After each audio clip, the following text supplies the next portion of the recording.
कैसे बैठेंगे बेटा? अभ्यास 1H का 7वां सवाल हम लोगों का चल रहा होगा।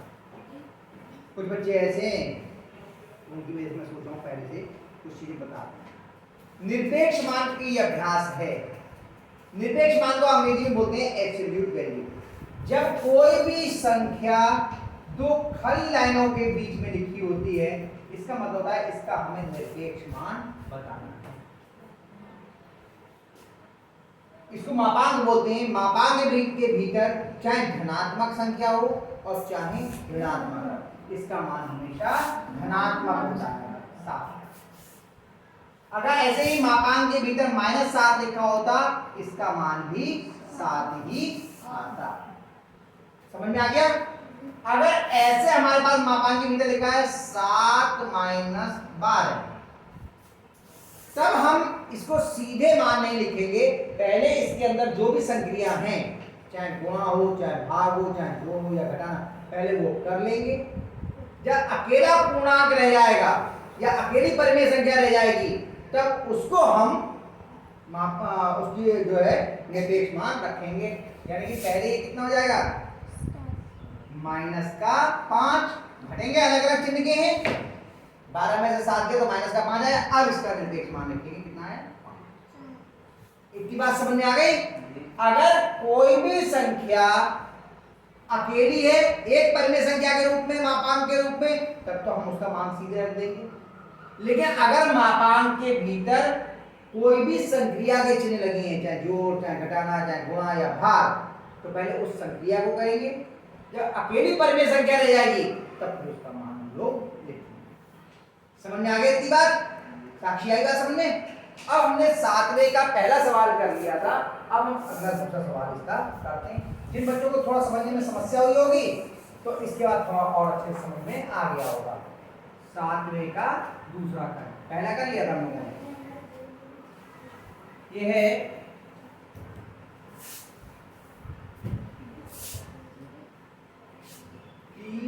3/2 और माइनस का 3/8 धन 2/3। और ये यहाँ पे ये बॉक्स बना हुआ है, डिब्बा बना है, इसमें छोटा है, बड़ा है या बराबर है का चिन्ह लगाना है हमें। और इधर हो गया माइनस का 3/4 धन 22/24। इसको हो गया ठीक। अब इसमें तरीका क्या है?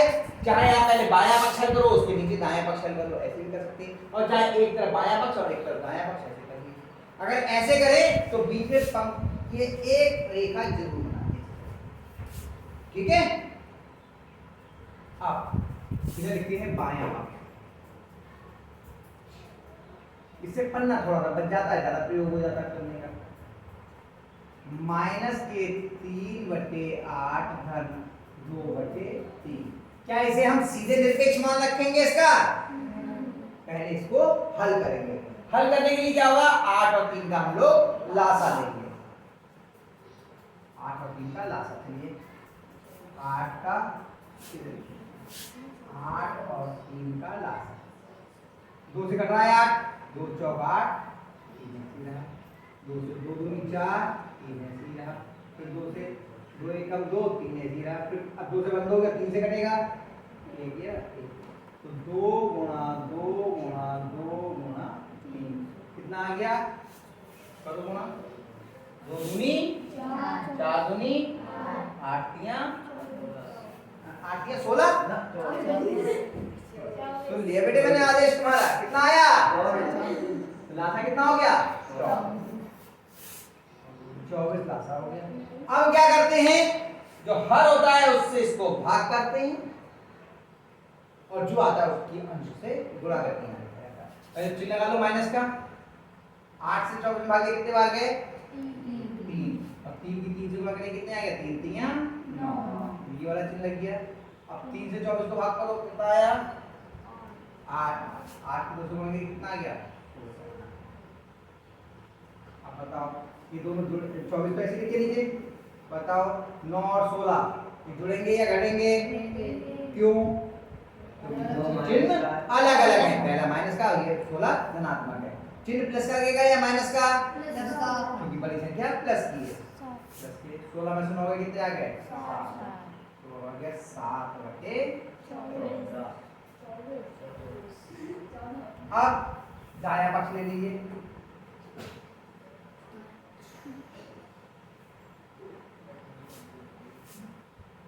माइनस के 3/4 धन 22/24। इनका लासा कितना आएगा? 24। हाँ, वो मैं बता रहा था, अगर छोटी संख्या से बड़ी संख्या पूर्णतः विभाज्य हो तो बड़ी संख्या भी लासा हो जाती है। 24 जो 4 के बाहर में आता है, ये काटन करो तो सीधे 24 इसका लासा। अब 4 से भाग करो कितने बार गए? 6। तो माइनस का 6 दिया 24 से 24 को भाग के कितने बार गए? 1 की वजह से कौन ली? 22 बराबर 4/24 घट गए ना, अलग अलग चिन्ह किए। 22 में से 18 के कितने बच गए? 4 4 एकम 4 4 है 2 4 6 24 बराबर 1/6 बराबर 1/6। अब बताओ इन दोनों में कौन बड़ा है, ये चेक करना है। तो उसका तरीका क्या होता है चेक करने का? तिर्यक गुणा। जब दो परिमेय संख्याएं हैं भाई, दोनों ये भी धनात्मक है ये भी धनात्मक है, तो हमें क्या करना पड़ेगा? तिर्यक गुणा। 6 की 7 से गुणा और 24 की 1 से।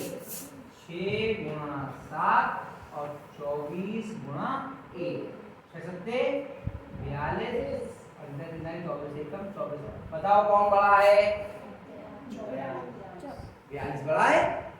42 बड़ा है। यहाँ पे लिख सकते हैं बायां पक्ष और इधर लिख दें आप दायां पक्ष।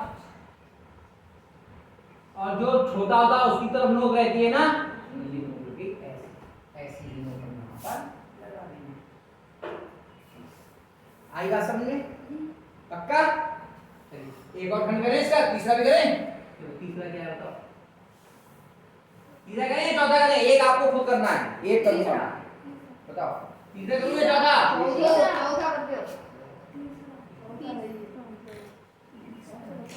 बोलो बोलो बोलो। तीसरा। अरे मेरे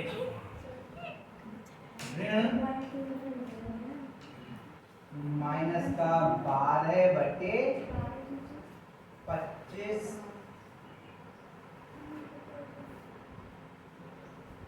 ये डिब्बा बन गया। और क्या हो गया आपका?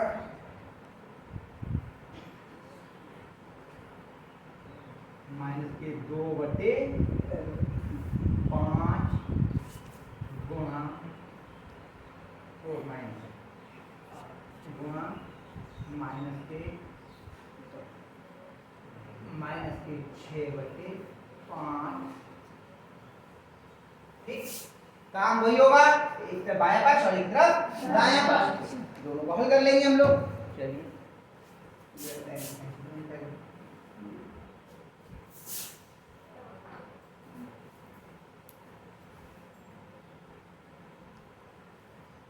बायां अभी बनाई देती इधर दायां बाएं पक्ष में माइनस के 12/25। देखिए अब पहले ये कोष्ठक खोलिए फिर मापांक खोलिए। अकेली परिमेय संख्या दी है तो आप क्या कर रहे हैं? सीधे लिख सकते हो, कुछ मत करो। ये धनात्मक रूप में तो आ जाएगी क्योंकि परिमेय संख्या के रूप में अकेली परिमेय संख्या हल भी नहीं करना है, तो आप सीधे सीधे उसके लिए आप मापांक हटा के कितना लिख देंगे? 12/25। जी लाइन कहेंगे यहाँ पे, वहां पे हम लोग ये रफ्ता रफ्ती का लगना है। तो ये हो गया आपका 12/25, तो हल हो गया। क्योंकि ये चाहे कितने भी अंदर प्लस माइनस लगे हों, अंत में आएगा कैसा? प्लस का ही तो आएगा, धनात्मक तो जाना है। मापांक के अंदर क्या धनात्मक संख्या हो चाहे ऋणात्मक, उसका मान कैसा आता है? धनात्मक। आगे 12/25। अब इसको हल करते हैं। ये कितना है? माइनस के 2/5 गुणा माइनस के 6/5। अब देखिए ये मापांक के अंदर अकेली संख्या है, यानी कि वो है क्या नाम है परिमेय संख्या, इसको कितना आ जाएगा 2/5 और गुणा इसको भी सीधे अंदर हल करने के लिए सीधे लिखते 6/5, तो ये भी 6/5 धनात्मक ही आएगा 6/5 6 दूनी 12/25। भैया क्या हुआ बताओ, ये दाया पक्ष आ गया, ये बाया पक्ष, क्या है स्थिति कैसे है, तो बाया पक्ष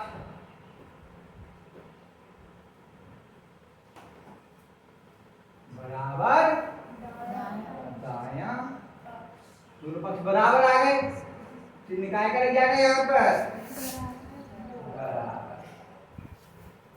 आई समझ में बात, देवती आ गई क्यों भाई, सुमित आ गई। तो ये दो मैंने करा दिया आपको, सातवें का पहला कल करा दिया था, सातवें का दूसरा और तीसरा मैंने करा दिया, चौथा आप अपने आप कर लेना, ठीक है। और अगर नहीं आएगा तो मैं बता दूंगा, और कल मैं इसके आगे के सवाल आपको अभी ठीक है।